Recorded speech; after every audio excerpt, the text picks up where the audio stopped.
এখন আপনাদের সামনে বক্তব্য রাখবে বাংলাদেশ সরকারি কর্মচারী দাবি আদায় ঐক্য পরিষদের সমন্বয়ক মোহাম্মদ রাকিবুল ইসলাম। রাকিবুল ইসলাম সাহেবকে তার মূল্যবান বক্তব্য রাখার জন্য বিশেষভাবে অনুরোধ জানাচ্ছি। বিসমিল্লাহির রহমানির রহিম। সম্মানিত সহকর্মীবৃন্দ, আসসালামু আলাইকুম। আজকে অত্যন্ত দুঃখ ভারাক্রান্ত হৃদয়ে আমরা এখানে উপস্থিত হয়েছি। আপনারা সবাই জানেন 2024 সালে এই দেশের ছাত্র জনতা একটা বৈষম্য নিরসনের জন্য রাজপথে আন্দোলনে নেমেছিল।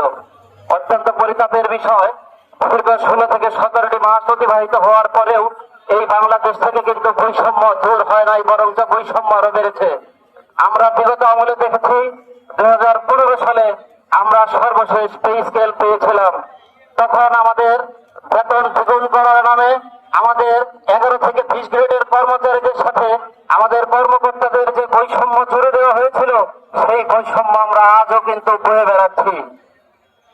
বর্তমান সরকার বিগত আগস্টের 5 তারিখে রাষ্ট্রের পটভূমি পরিবর্তন হওয়ার পরে অন্তর্বর্তীকালীন সরকার গঠিত হয়েছিল।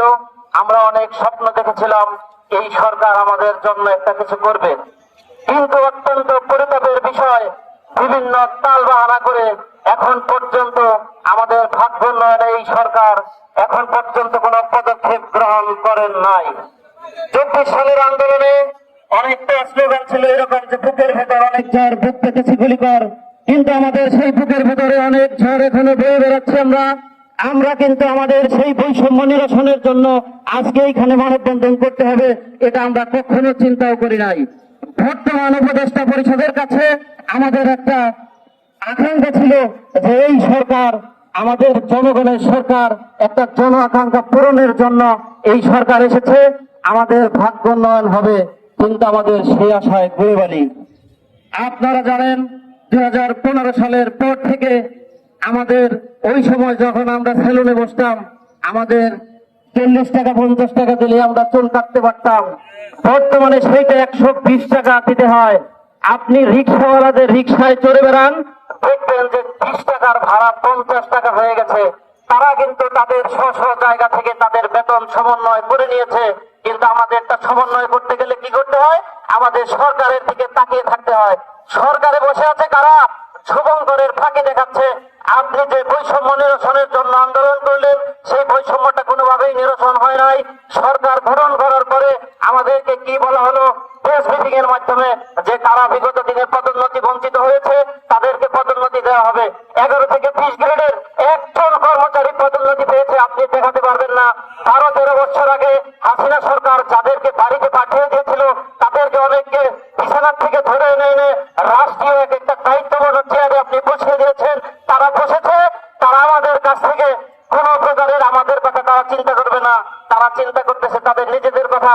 তারা ভাবতেছে যে আমরা তো এক সময় অবসরে গিয়েছিলাম, 10-12 বছর পরে ভাগ্যক্রমে আমরা আবার এসে আমাদের চেয়ারে বসেছি, আবার নির্বাচন দেব, আবার সরকার আসবে, আমরা আমাদের মতো থাকবো। আমাদের গরিব কর্মচারীদের কথা কিন্তু কেউ ভাবতেছে না। কাজেই আমাদের কথা আমাদেরই ভাবতে হবে। এখন আমাদের পিঠ একেবারে দেয়ালে ঠেকে গেছে। আপনারা কিছুদিন পূর্বে দেখেছেন শিক্ষকরা তাদের নিজস্ব আন্দোলন এককভাবে করে গিয়েছে, অথচ আজকে আমাদের সাথে যদি এরা সব একত্রিত থাকতো তাহলে আমাদের আন্দোলনটা আরো বেগবান হতো। এখন আমরা ব্যক্তি স্বার্থ না দেখে আমরা কর্মচারী আছি 11 থেকে 20 গ্রেডের কর্মচারী, আমরা মনে করি আমাদের দাবি আমাদেরই দেখতে হবে। প্রত্যেকটা দপ্তরে আগে আমাদের গ্রুপিং ছিল, এখন কিন্তু যে আন্দোলনটা হচ্ছে এটা হলো 11 থেকে 20 গ্রেড, এটা কোনো তৃতীয় চতুর্থ শ্রেণীর আন্দোলন নয়। আমরা আমাদের কর্মকর্তাদের টাঙ্গাইল জেলা সহ সারা বাংলাদেশের যত কর্মকর্তা রয়েছেন, আমরা আপনাদের কাছে অনুরোধ করব, আমরা আপনাদের ভাগের লড়াইটা লড়ে দিচ্ছি, আমাদের দিকে আপনারা অন্তত মৌন সমর্থন রাখুন, আমাদেরকে বাধা দেওয়ার চেষ্টা করবেন না।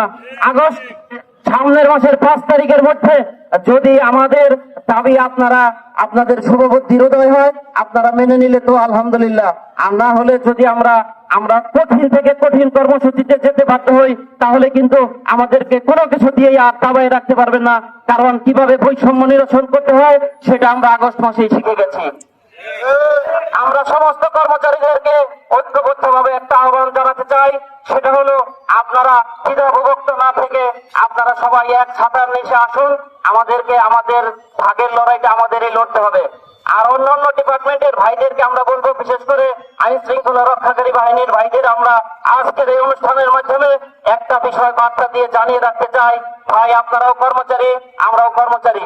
আপনাদের হয়তোবা পোশাকের রক্ষার্থে আপনাদের হয়তোবা সরকারের কোনো অবৈধ আদেশ পালন করতে হয়। আমরা আপনাদের কাছে আজকের এই মিটিং এর মাধ্যমে শুধু এইটুকু জানিয়ে দিতে চাই, আমরাও আপনার ভাই। আমরা যদি সুফল ভোগ করি, আপনারা পোশাকের কর্মচারীরাও সুফল ভোগ করবেন।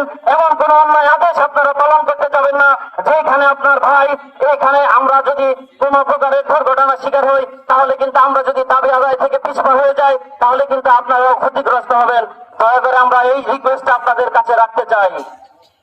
আর আমি আমার বক্তব্য দীর্ঘায়িত না করে আপনাদের সবাইকে আবার ঐক্যবদ্ধ থাকার আহ্বান জানিয়ে আমার সংক্ষিপ্ত বক্তব্য এখানেই শেষ করছি। বাংলাদেশ চিরজীবী হোক। ধন্যবাদ সবাইকে।